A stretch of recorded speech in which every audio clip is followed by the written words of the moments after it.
Yo, what's happening, everybody? Here, coming at you live from Quincy, California, a little after 2 p.m. Sun came out, it got warm. Just had a nice little late breakfast slash brunch at Sage and Salt.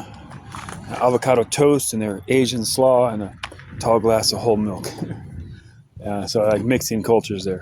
But they actually have some incense. They're actually incense cones, Palo Santo.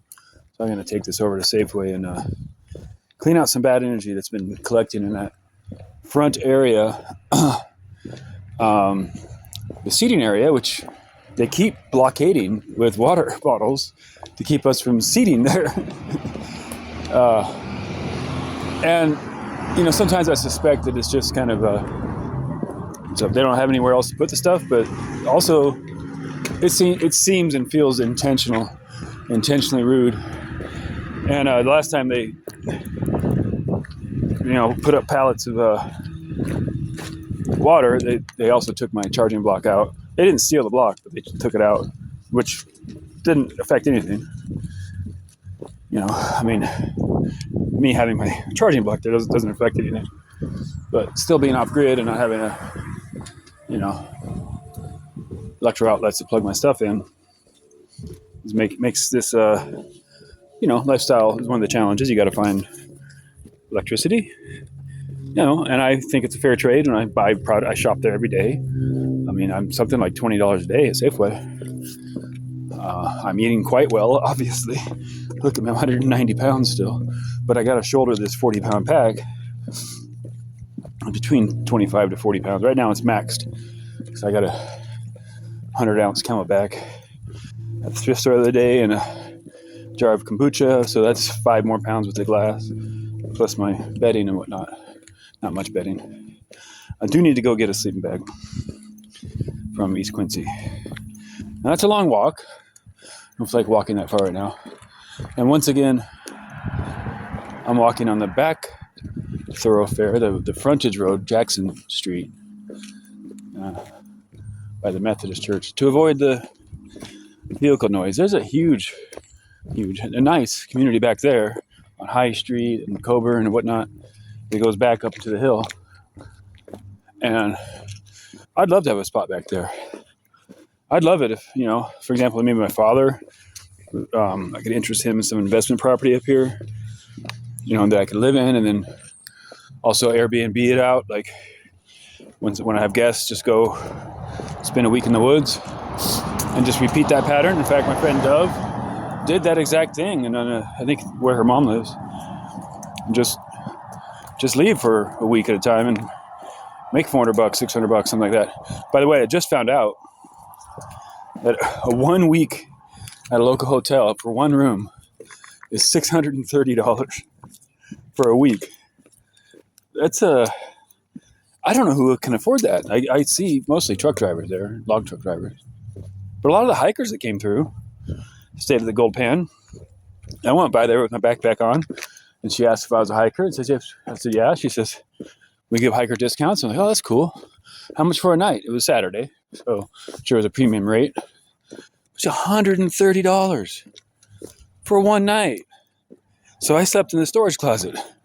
I'm not spending $130 on a hotel room ever, anywhere. It just, even if I had $5 million in my pocket, just on principle, because I've worked my entire life, labor, hands doing things that build and fix and clean and, service things. I've never been in a situation where I could afford $130 for a room. That's about what I make in a day, in a full day. You're making $20 an hour. That's 6.5 hours, even if you're not paying taxes. So that'd be an 8-hour shift. That's like turning an 8-hour shift just into a bed. It doesn't make any sense to me. Am I the weird one? I feel like the universe just gaslights me, or like this culture just gaslights me all the time. They don't seem to they try to make it like I'm the weird one. Just like this with the co-op. Like I got banned from the co-op because my friend lit a cigarette. And the 2 days before when the authorities confronted me, I got a little loud. But I recorded that video. It wasn't that loud. If that little bit of speaking my mind is enough to get me banned for life from the co-op, y'all don't know what the hell's going on. And it freaks me out. It really does freak me out. I have to really wonder. There's some good cardboard I could use for tonight. I need it to sleep right there. I had to. Just really boggles my mind. I actually started this video thinking I was going to do a poem, spoken word poem. I was going to do Truth Is I Win. But I found that if I buried the poem in the rest of another vlog, like nobody listens anyways, and so what's the point? I'm going to sit down here. You know what I'm going to do? Well, it's Sunday, right? It's Sunday. So nobody's here at the school. No skateboarding, no bicycle riding, no rollerblading, no scooter riding. No. Can we breathe? Are we allowed to breathe? That'd be cool if we could. Oh, good golly, Miss Molly. 6 minutes. So, I think I'm 100 yards from the co-op. So I'm satisfying the stay away. What is the legality of that exactly? Because they actually sent a sheriff to stop me, like a quarter mile away, follow me. Meaning, A, first of all, that they had the sheriff on speed dial. That B, like they're willing to call the sheriff for someone lighting a cigarette, because that's when they stopped me, is after my friend lit a cigarette. But C, like, they don't have to tell me themselves, like, you're not welcome here anymore. I don't quite understand. I mean, what is it? Okay. And I really, really, really am asking this honestly. What is it about the way that I carry myself that comes off as threatening to anybody ever? I've never understood this. Once in a while, I have a temper. Once in a while, I get a little tipsy in public. Once in a while, I get loud. Once in a while, my emotions are a little quick. Once in a while, I'm trying to get something done, so I'm moving, rapidly. Once in a while, I'm pushing a shopping cart.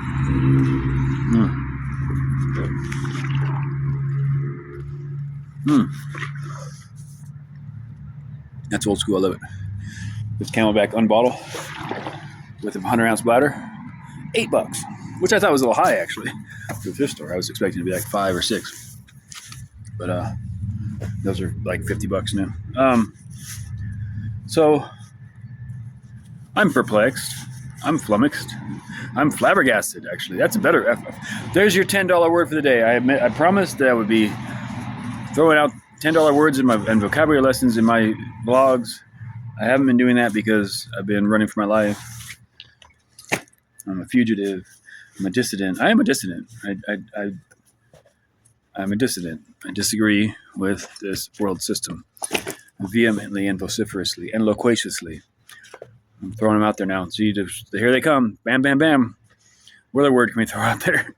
Let's see. Vociferously, vehemently, and loquaciously. And perhaps even,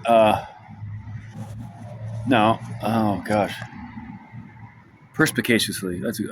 I'm trying to have a perspicacious awareness. Perspicacious is like a panoramic viewpoint. Panoramical? Parabolic? No, panoramical. As panoramic is panoramic. You can have a panoramical, like something that is like a panorama is panoramic. Oh, okay, that makes sense. Panoramic. So panoramic awareness. Perspicacious is better. I like that. I love that how it just oozes off the lips. Perspicacious. Sounds like you're sweating the word out. Perspicacious.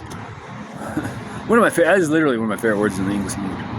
Right up there with facetious. Facetious. It's hard to say with this tooth. So by the way, the only way I would ever fix the tooth is so I stop the whistles on the S when I'm doing these videos. It's purely a practical reason. I always thought, like, that's a good place to store a snack. Or, like, if I chew tobacco, I just put it right there. And I did chew tobacco for a little bit. It's actually pretty good. Kept me awake. Alert.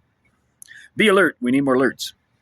So this is not going to be a spoken word poem. This is just me kind of chilling in Quincy, soaking up the sun, enjoying my afternoon. I had a nice lunch. It was, lunch, smallish lunch, but the avocado toast was very good.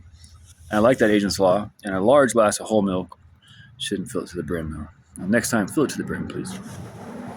For $11.75 with tax. And then the Palo Santo is $2.50, so it came out to like, well, I left a little tip, so like $16. So that's a little treat. I can't just do that every day, but in lieu of, in spite of, or in lieu of spending 130 on a hotel room, I'm going to eat this week. I'm going to eat well. For example, I got my $9 jar of gingerberry Trilogy kombucha. Sponsor me, GTs. When I do get sponsored for my content, and I will, there's 2 companies I'm going for. GT's Kombucha and Njinji Toe Socks. Speaking of Njinji Toe Socks, I'm actually on their website from 22 years ago doing a review for their socks when I did the Tahoe Big Blue Adventure Race with my coworker Cody. 12-hour adventure race. We did it in 10 hours and 20 minutes. And when we got done, I felt so fresh because the socks had no blisters. And even though we were running in the lake and over through the night on mountain bikes, kayaking, trail running, etc. Great event. But I felt so fresh when I finished. I looked at Cody and said, let's go do it again. I'm not kidding. And I had to tow him, a Marine officer, 6'2", 190-pound Marine officer, 24 years old, and like the beast of a man, but he was a soup sandwich by the end of the race. And in adventure racing, you're allowed to connect and tow your teammates. So we rigged up a tow system from backpack to backpack, and I pulled him the last 4 miles from Emerald Bay to the finish line in Homewood, I think it was.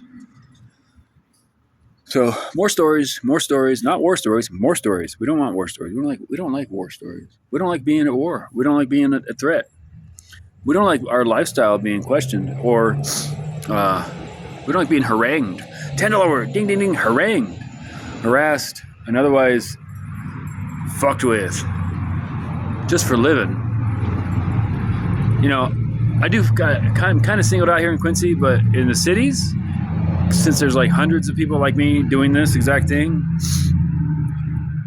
you know, there's safety in numbers kind of thing. And we're also some of us are pretty far out there, so I'm a pretty well put together, like clean and tidy and like respectful and all that for a homeless person, for a miscreant and ne'er-do-well. By the way, my friend Scotty, speaking of homeless people, Scotty made this hemp necklace. This hemp work is amazing. See that beautiful, like, it's so well done. And with this stone, well, I just caught my eye like a random pour. I just caught my eye. And he sold me this necklace, which he was asking $40 for regular people. He sold me this with some mushroom chocolate, like 2 squares, which is enough for, it's a dose, for $33. So it was basically $28 for this necklace. And I just helped my friend out, who's going through it in San Diego, living in his van, getting harassed by the rangers, getting harassed by the cops, getting harassed for just existing. And he's on the beach every day doing necklaces. He's out there doing the work, the hard work. And he mouths off to them. He doesn't back down. But he's got he showed me he had like $7,000 in citations for doing, just living his life. And so not if, but when I come to power, that just doesn't exist anymore. You don't hassle with my friends. We get to just live. Bar none. That's a campaign promise.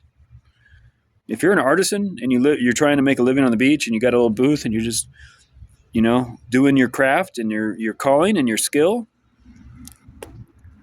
you get a stipend from the city, not punished. You get I'll give you $100 a day just for sitting there and doing your thing on top of whatever you can sell. That's righteousness. That's correct behavior. That's the way we build a beautiful society and reward the artists and the craftsmen, the artists and the creators of this world, who are not just digital creators, but actual creators, people who create. Look at that fine hemp work. This had to take him 3 to 4 hours. I watch him do it. This is not, that was half a day. I mean, I could be wrong. Might have taken him an hour, but still, his labor is worth something. And, I remember that $33 really helped him out. Got him through the next day because he was hurting.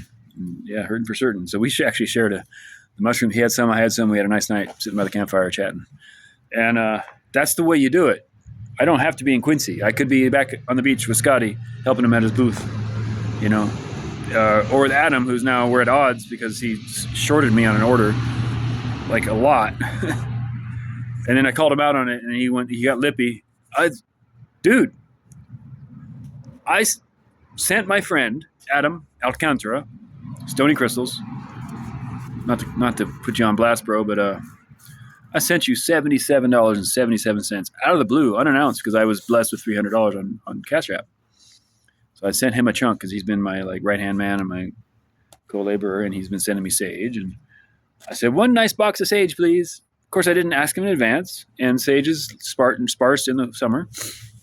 This was a couple months ago, 2 months ago, and he sent like a handful in a 20. He spent $21 on shipping on a priority flat rate box, whatever, that was like a quarter full, and he doesn't even wrap it in anything that's sent like stopping, so like it gets attention wherever it goes. I just amateur hour. It was like, and I got five bundles out of it. I sold them all. I sold 4 to Corinne at Inner Light Listics here, the apothecary, and I saved one for myself. Burned it at my campfire. But I was expecting like a box, like he was sending me in Idaho, like a big box stuffed where I would get 20, 25, 30 bundles of sage out of it. And he kind of put me on blast. Like he didn't put me on blast, but I was already telling people on this. There's 4 different businesses that sell sage that I was going to have some coming and I could provide for them. And it just, none of that came through because he sent so little. And then I called him out. I thought about it. I didn't want to say anything. And I finally sent him a message. Hey man, that was like, not, what the hell? Can you make it right? Because why even bother shipping it if you're going to send that little? And he's like, well, you could have asked me ahead of time if I had some. And I asked for a Palo Santo, and he always has Palo Santo on his table, but he said he didn't have any. Didn't offer to put in a stone in or like anything, because I bought stones from him before. Something to make it right. He shorted me, by my calculation, about $50. So then I called him out on it, and he lipped back to me like, da-da-da. He's like, you're not a mentor of mine. You're just a jealous hater. It's like, hey man, I see you. And here now I'm just kind of gossiping. I see you giving sage away to every cute girl that walks by just so you have a chance to get in her pants because he's a player. That's what's up, man. It's a fact. I'm just calling it out. And instead of be like, yeah, man, yeah, you kind of got me on that one. He was like, you're just a jealous hater. It's like, Adam, refund me half what I sent you. Something. Make it right. And he didn't. He blocked me on Instagram, Facebook. He still follows me on YouTube. But yeah, there'll be some tension when I go south, because I will. I mean, probably in December. I've had about enough of this Quincy scenario. Not welcome at the co-op. Not welcome to the library. Kicked out of the woods. All the woods. You see these woods? How many woods are there? Nearly infinite amount of woods. That's the outside. That's the world. That's what was there before we got here. And so if you just showed up 300 years ago, that's what you saw. There wasn't this building and any of this. Roads, cars, none of it existed except the woods. And so you went into the woods with an axe and a saw and a horse and a mule or whatever and a wagon, and you made it work. And that's exactly what I did. And I got kicked out. Kicked out of the outside. Kicked out of the inside. Kicked out of the library. Again, I posit the question. I propose to you, what is it about the way I carry myself that is so threatening to you folks? I really want to know. Really would like to know. I think I'm fairly well presented. I'm pretty clean. I don't have any, like if I was on meth, I'd be picking my face. I'm not none of that. I'm missing a tooth. That was from a random sucker punch on the beach, not from drug use. I go to church. I pray. I sing. I play guitar. I walk around. I ride my bike. I'm like super peaceful. If you are misinterpreting what I'm doing, well, that's a real problem, because like I'm here to help you. It's time for another shave because the mustache is getting in my teeth a little bit. So It's a real question. I'm curious. I'd really like to know. This has gone on long enough. I am somewhat kind of putting out a lot of content because I'm alone a lot and I have the opportunity. I am trying to flood my channel with content to some degree to pad my runtime. And if you watch these, hopefully you learn something. Like today, you learn some vocabulary words and you learn the personal dynamics I'm going through and the people on the beach that I interact with. And my intention when I am elected president, 49th president of this country, one of my campaign promises is craftsmen and creators will get a stipend for doing their art in public and be welcomed and applauded and rewarded for their labor and not harassed by the rangers, by the law, and by the cops. I hate 6 up. Not a fan. There is a very good reason we call y'all pigs. And we don't like pigs. We don't eat pork. So, even though you would make some nice bacon, we're not interested. We don't eat pork. Pig is a filthy animal. As was it Samuel L. Jackson in Pulp Fiction, the last scene in the diner. I don't eat pig. Pig is a filthy animal. It's true. I've worked with pigs and they're filthy. I wouldn't. Ew, thinking about the pigs I worked with? Ew, nasty. Well, I'm up over 21 minutes. I've vented and ranted and raved in this little... this is more of a diatribe than before. This is not really a soliloquy. I don't even like the goatee. But it is what it is. It's gotten warm. I'm in shirt sleeves and a thin sweater. I'll be all right. I'm gonna ride. Oh look, all the sporty prowess. $6,000 Santa Cruz electric mountain bikes going off into the woods to play around. And there is the perfect vehicle most perfect vehicle that has ever been created or crafted or ever built, ever in the history of the human race. The 1986 Toyota four-wheel drive pickup extra cab EFI 22RE. You can't possibly beat that vehicle. Show me one that's better. They don't exist. So that guy said, I asked him if he was selling the truck because it had a for sale sign in it, but that was only for he was having a yard sale, and it was the for sale was like to point into the yard sale. I'm like, oh, the truck's for sale? I'll give you $6,000. He's like, no, I'll probably be buried in this thing. That's how it works. So by this time next year, I'll have one easily. This poor thing, I'm done with it. It's like peasant shit. I'm not interested. I'm king. I am actually Solomon. So I'm doing my Enkidu Gilgamesh Nebuchadnezzar thing out in the woods eating grass like an ox for 7 years. I'm more doing a King Lear thing, seeing what the peasants think about me. Sorry for calling you peasants. One day you'll figure out my sense of humor. I mean well. You're not peasants. Well, we're being impressed. I love you guys. Thanks for paying attention, listening, all that. Subscribe, like, smash the notification bell, like and share. Get me to monetization by Christmas. That's a dream of mine. I just hope it happens. God bless America. Over and out.